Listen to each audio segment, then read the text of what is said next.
Semaine Moustachue, épisode 3. Pour vous remettre un petit peu en contexte, on est à la mi-mai, en plein durant la période du confinement. Le refuge vient de recommencer un petit peu ses adoptions. On fonctionne beaucoup avec les familles d'accueil. Donc, vous allez voir, encore une fois, il n'y a pas beaucoup d'animaux. C'est une semaine aussi que je suis beaucoup en remise en question sur est-ce que j'ai le goût de continuer le refuge ou non. C'est sûr que de mettre ça en ligne, vous allez voir ma vulnérabilité, mais c'est pour ça que je fais la semaine moustachue, pour que vous puissiez voir c'est quoi exactement la réalité des refuges, la réalité justement d'un propriétaire de refuge.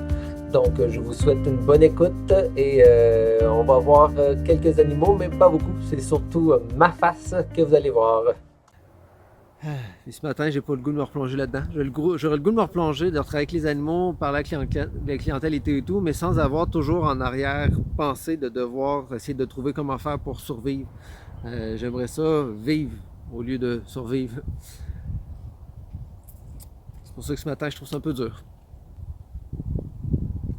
Oui, allô Isabelle, c'est Samuel. Oui, donc pour le rendez-vous de demain, est-ce que 2h15 au refuge, ça serait correct? Bon, c'est bon, parfait. Fait qu'on se dit à demain. Bye bye. Demain, on rencontre une personne pour voir là, si ça pourrait être comportementaliste canin pour le refuge. Parce que comme Pierre nous a quittés, il faut se trouver un autre comportementaliste. Donc là, c'est une référence justement de Pierre. Donc demain, là, on va voir avec cette dame-là si c'est quelque chose là, qu'on pourrait travailler ensemble. J'ai bien hâte de voir, bien hâte de la rencontrer. J'ai eu des bons commentaires à son sujet. Donc on va voir ça demain. De mettre à jour là, les informations là, pour les animaux perdus trouvés.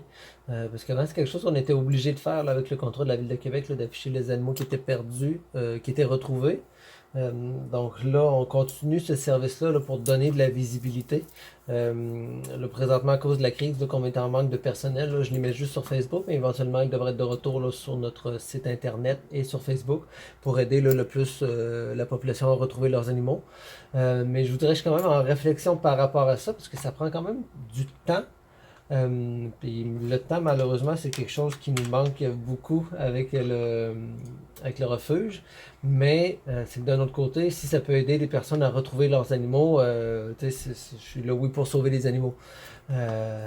Donc, en tout cas, c'est ça, en réflexion de voir qu'est-ce qu'on va faire avec cette page-là. Je vais peut-être me trouver des personnes là, qui voudraient peut-être bénévolement s'occuper de ça, là, justement, là, pour aider la population à retrouver leurs animaux s'ils en perdent. Là. Bon, mercredi matin. Aujourd'hui, un peu de paperasse et de bureautique, ce que j'aime le moins. Et ensuite, cet après-midi, là, il y a le vétérinaire. Puis je vais rencontrer aussi là, une dame là, qui pourrait peut-être être la prochaine comportementaliste en comportement canin au refuge. Donc, j'ai bien hâte de voir si ça va marcher. Des fois, je me demande pourquoi j'ai commencé la semaine moustachue. C'est comme ça que je l'appelle. Je n'ai pas encore commencé le montage, donc je n'ai pas officialisé le nom, mais je pense que c'est comme ça que ça va s'appeler. Ça, je me demande des fois pourquoi j'ai commencé ça alors qu'on n'a pas encore vraiment d'animaux à vous présenter. Parce que le but, ça va être de monter c'est quoi dans le refuge et tout. Mais je me dis, ça va permettre les premières semaines, les premiers épisodes de rentrer que moi, je parle beaucoup plus finalement. Puis c'est ça, là, je voulais revenir sur ce que j'avais dit hier là, par rapport un petit peu mon découragement par rapport à la situation. Parce que c'est ça, le refuge est endetté de plus de 200 000 $. Puis c'est beaucoup pour le refuge. Et je vais vous avouer que au cours des 12 dernières années, j'ai souvent voulu quitter. Pas parce que j'aimais pas le travail, pas parce que j'aimais pas les animaux, la clientèle, la cause. C'est ça qui me fait que je continue. C'est vraiment le côté, là, le stress derrière tout ça. Le stress de toujours justement devoir se battre pour la survie du refuge et non profiter des moments que je peux passer avec les animaux, avec la clientèle. Dans des moments comme ça, comme hier, là, si ça serait pas que je pourrais moi personnellement perdre beaucoup, je tirerais ma révérence, je tirerais la plug et je dirais ok, bye bye, j'ai assez donné, j'ai eu qu'à fait sauver plus de 10 000 animaux. On a fait descendu un gros merci à tous mes employés, le nombre d'euthanasie de 80% en seulement 4 ans. Donc je pourrais dire que j'ai fait ma part pour les animaux, mais d'un sens je suis content parce que ça me permet de continuer puis de rester. Parce que je suis confiant, je sais qu'un jour, ça peut pas toujours être comme ça. Parce que je serais pas capable. Et après 12 ans, maintenant, ça commence à être dur sur le système. Et donc là, il faut vraiment que je sois créatif, inventif pour trouver comment faire survivre le refuge et comment rembourser au-dessus de 200 000 $ de dette. J'ai des moments de découragement, mais j'ai des moments d'encouragement, j'ai des up and down. Donc là, je suis sur une pente un petit peu plus ascendante. On va voir demain ce qui ça nous réserve. Demain est un autre jour. On vient de passer 2 heures, donc ça va être Isabelle là, qui va être la nouvelle comportementaliste. Donc j'ai bien hâte de commencer à travailler avec elle. Donc là, ici au refuge aussi, on était mercredi. Donc c'était le vétérinaire. Donc il y a plusieurs chats là, qui se sont fait voir, qui vont être pour l'adoption et ou qui se sont fait adopter. Donc, j'en ai... il y a peu, on n'a pas beaucoup d'animaux ces temps-ci, là, donc quand il y en a quelques-uns, on va vous les montrer. Donc j'ai pas leurs fiches parce qu'ils sont juste en transition, là, soit en attente de stérilisation de demain ou... Oh, lui, il vient d'arriver puis il est pas content. Hein, Timino? J'ai aussi un qui se cache dans le fond là-bas. On le voit pas bien, hein? Non. Il est caché. J'ai amené un poids lourd ici aussi. On voit pas bien avec ça. Puis j'ai aussi des petits cochons d'Inde qui viennent de se cacher. Bon, ben, ils sont là, dans leur petite cachette. Ah, on voit un petit bout de quelqu'un. Puis les autres, ben, je vais les amener chez nous. C'est ça, là, comme la fin de semaine, on n'est pas là. La plupart des chats qui sont ici, soit qui vont se faire adopter, soit qui se font pour se faire stériliser demain. Ils vont partir en famille d'accueil justement là, pour la fin de semaine. Puis c'est pour ça que je vais amener les petits cochons d'Inde en famille d'accueil chez nous. Je me prépare pour mon direct d'aujourd'hui, de jeudi. C'est drôle parce que j'ai eu aujourd'hui mon premier commentaire un peu négatif. Ben, négatif, on peut dire constructif, là. C'est drôle que ça arrive la semaine où est-ce que je suis comme le plus démotivé. Mais c'est ça, ça me permet au moins de réfléchir sur le commentaire, puis de réfléchir aussi sur justement quand je suis dans un état comme ça, est-ce que ça vaut la peine que je fasse quand même des directs ou je devrais justement en profiter pour prendre un petit congé? Est-ce que je rends service au monde quand je fais ça? Est-ce que je me rends service à moi? En tout cas, vous voyez, ça c'est ma tête un peu. Des fois, ça arrête pas, puis c'est étonnant, là. Mais c'est ça, j'essaie de faire de l'introspection et de prendre les commentaires pour voir comment ça pourrait me apporter plus justement là, au public qui regarde mes vidéos. Que là, je veux refaire la boutique au refuge. Pour me spécialiser le plus en produits bio, local et renforcement positif, parce que vu que j'ai vraiment une petite surface, je peux pas compétitionner avec les prix là, des magasins grande surface. Parce que ça fait partie de mon plan de relance là, pour essayer de sauver le refuge, d'avoir une petite boutique. Puis c'est sûr que ce plan de relance-là, ben, ça va être à vous aussi de venir acheter nos accessoires et de prendre nos bons conseils.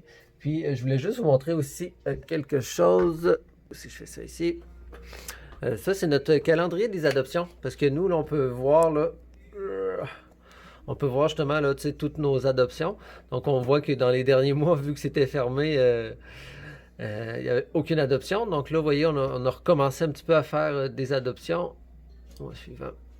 Et vous voyez là comment on vient juste de recommencer. Donc dès qu'on a des animaux, là, la plupart de ces animaux-là, au début, ces animaux qui étaient en famille d'accueil, avant la crise, là, on a commencé à en recevoir d'autres là, qu'on place toujours en famille d'accueil. Il y avait aussi quelques portées de chatons, des chattes qui étaient gestantes, là, qui ont eu leur chaton. Donc on voit que dès qu'on a des animaux pour l'adoption, là, ça part assez rapidement. À cause de la crise, tout le monde a gardé leurs animaux. Il y a plein de personnes qui se sont adoptées des animaux juste parce qu'ils ne voulaient pas être seuls. Il y a plusieurs personnes qui n'auraient peut-être pas dû nécessairement s'adopter un animal. Donc là, on a l'impression que ça va comme faire un bouchon. Là. Tout le monde va décider d'abandonner leurs animaux en même temps. Ok, toi. Non, on voit qu'il a voyagé. Ouais, puis elle a comme une tique là, ici dans le poil. Là. Ok. Il n'est pas si vieux que ça. Puis c'est une petite femelle. Ouais, on dirait un croisé beagle avec quelque chose, je sais pas c'est quoi. C'est la première fois que vous le voyez dans le secteur? Oui. Oui. Un petit vito. Bon ben c'est bon, fait que ça, nous on va le ramener au refuge. Si jamais il y a quelqu'un qui le réclame, ben, il va être au refuge. Donc ça veut dire d'appeler au numéro que vous avez appelé. Là. Donc on va essayer de retrouver. Puis si on voit qu'il n'est pas qui n'est pas réclamé. Nous, par la suite, nous, on le place en adoption. Il y a un examen de vétérinaire avant, un examen de vétérinaire, un examen de comportement pour voir. Là. Ok. C'est ça, il va falloir analyser c'est quoi cette, Ouais, c'est ça. cette bosse-là. Là. Oh, on voit que qu'elle avait du mascara, pas du mascara, mais du... Mimi a vu ça tantôt aussi. ouais, sur les griffes. Donc ça veut dire que ça appartient à quelqu'un. Ça, là, Ça, il y a c'est des certain. enfants C'est qui ça, doivent c'est qu'il y a des enfants qui doivent la désespérés. chercher. Là. Et d'après moi, devrait peut-être bien réclamer. On va espérer. On espère aussi. C'est pour ça qu'on vous a appelé. Ben, c'est bon. Bon, ben, je vous remercie beaucoup. Ben, c'est nous autres qui vous remercions d'avoir passé, hein. Ben, on est là pour ça. Super. Bonne fin de journée. Ben, vous aussi. Au revoir.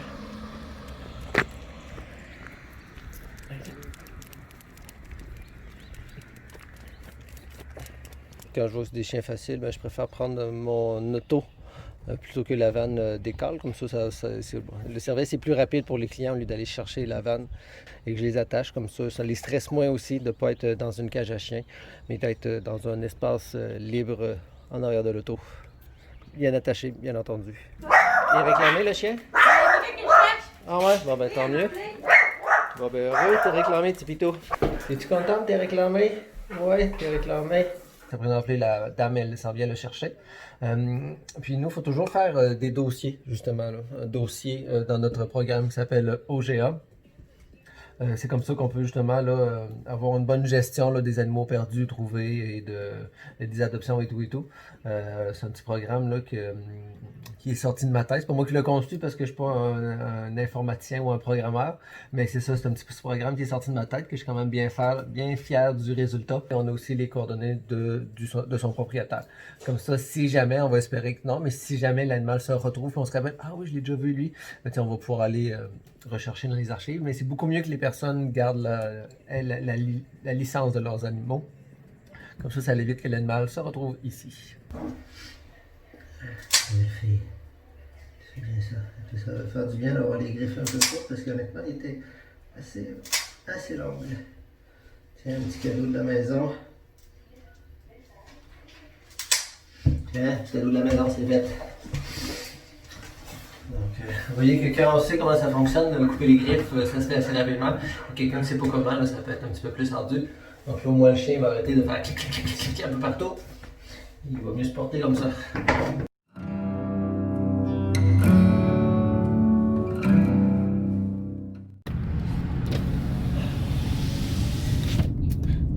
Chez moi. Le côté plate, quand je fais quand je parle comme ça dans l'auto, c'est que je dois monter les fenêtres et arrêter l'air climatisé, sinon on n'entendra pas. Ce qui fait qu'il fait vraiment chaud. Puis Ruby est d'accord avec moi, il fait vraiment chaud.